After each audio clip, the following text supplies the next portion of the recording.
حبايبي الحلوين، كل سنة وانتم طيبين. ميري كريسماس اند هابي نيو يير. يلا نعمل مع بعضينا وصفة هات شوكليت حلو كده، الطريقة الامريكان والطريقة الايطالي كمان.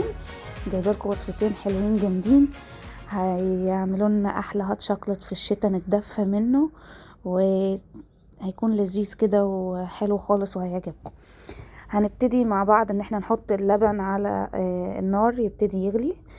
حوالي 4 كوبايات لبن، هتستخدموا معاهم ربع كوباية كاكاو خام. يفضل تستخدموا اي النوع الخام يكون افضل. ممكن تستخدموا الكاكاو العادي المحلى، بس ساعتها تقللوا من السكر، وساعتها الطعم بتاعه مش هيبقى ريتش قوي وغني زي الكاكاو الخام. قلبوه كويس جدا وهو لسه ساقع لحد ما يختلط كويس مع اللبن. بعدين ارفعوه على النار وهنزود السكر.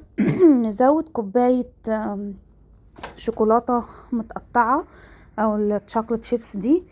حوالي كل كوبايتين لبن حطوا عليهم كوباية شوكولاتة، لو بتحبوا الشوكولاتة غنية وكتيرة. لو مش حابين كفاية كوباية واحدة بس على كل المقدار. طبعا تقدروا تعملوا مقدار اقل، تقللوا المقادير. والسكر على حسب الرغبة. ربع كوباية الكاكاو اللي حطيناه في الاول، حوالي 3 معالق كبار من الكاكاو الخام. برضو لو مش حابين الكاكاو الخام استخدموا الكاكاو العادي. هنحط رشة ملح، ودي التركية اللي بيعملوها في الهوت شوكولات الامريكان.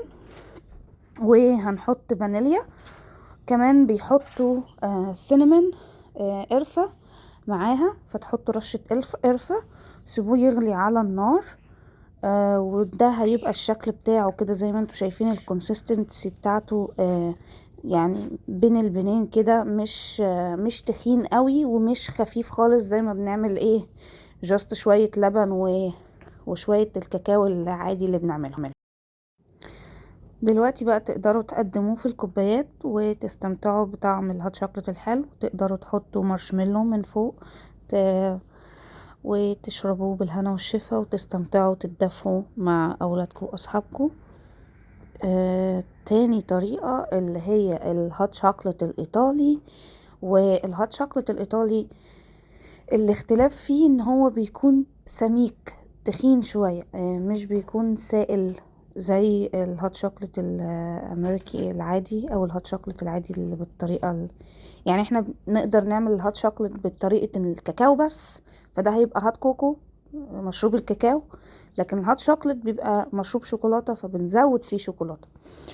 الايطالي بقى بعد ما بنعمل الوصفة العادية اللي هي بنحط اللبن ونحط مقدار كاكاو خام ونحط المقدار الشوكولاتة، بيحبوا يخلوه تخين وسميك، فبيعملوا حوالي من على حسب كمية اللبن اللي عندكم. لو كوبايتين لبن حطي معلقة واحدة من النشا، دوبيها مع معلقة لبن او معلقتين لبن، وبعدين انزلي بيها على الخليط حبة حبة وقلبي مع الاستمرار.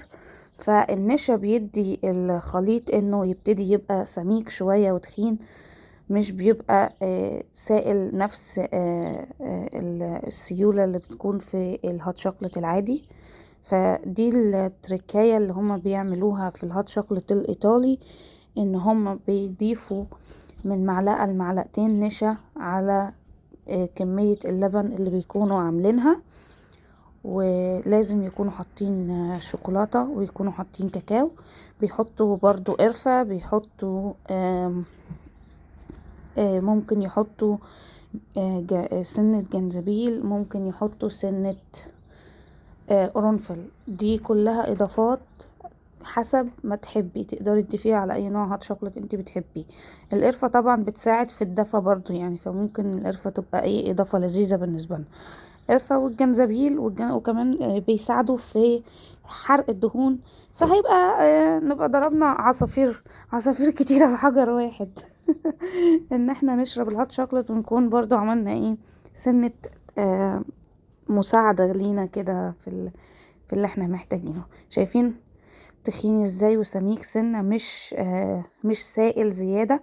وكل ما هيقعد كل ما هيمسك سنة اكتر.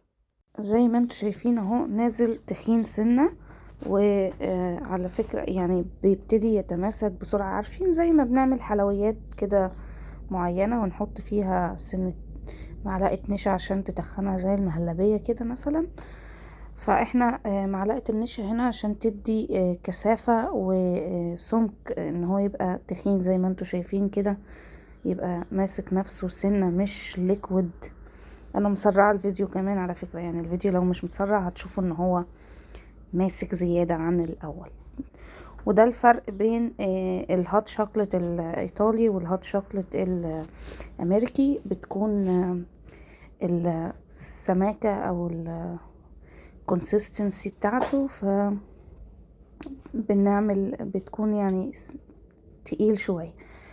هنحط بقى شوية المارشميلو الحلوين بتوعنا والزقرود الزغنطوط بتاعي قفش المارشميلو اللي على شكل شجرة كريسماس، وراح قطعها وحطها في الكوباية التانية اللي كان المفروض ما نحطش فيها اصلا مارشميلو.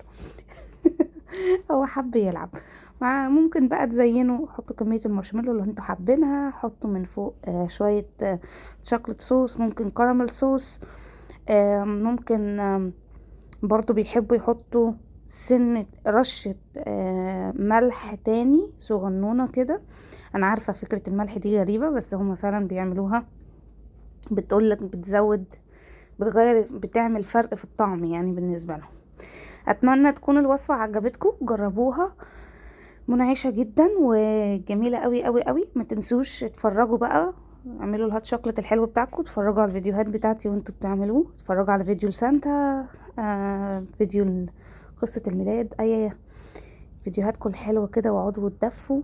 يا رب تجربوا الوصفة وتقولوا لي رأيكم. وطبعا نوع الشوكولاتة ونوع الكاكاو الخام بيفرق جدا في الوصفة.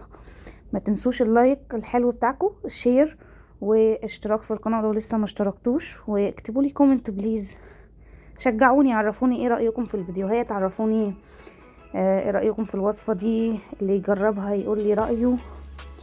عندنا هات شوكليت ايطالي وهات شوكليت امريكان العادي. ويا رب تكون عجبتكم. باي باي. Merry Christmas and Happy New Year. Enjoy your time with your family. واستمتعوا بالوقت بتاعكم مع عائلاتكم. كل سنة وانتم طيبين. باي باي.